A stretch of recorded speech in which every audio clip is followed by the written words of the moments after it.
வணக்கம். Liver problems ஆன liver டேமேஜா இருந்தாலும் சரி, இல்ல லிவர் சிரோசிஸா இருந்தாலும் சரி, இந்த லிவரை டீடாக்ஸ் பண்றதுக்கான ஒரு அற்புதமான இயற்கை மருந்து பற்றி தான் நம்ம இந்த வீடியோ பதிவுல பார்க்க போறோம்.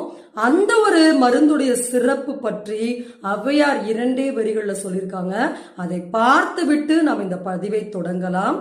ஆத்திச்சூடி அமர்ந்த தேவனை ஏத்தி ஏத்தி தொழுவோம் நாமே அப்படின்னு ஆத்தி மரத்துடைய சிறப்பு என்பது தொன்று தொட்டு காலம் முதல் இருந்து வரக்கூடிய ஒன்று.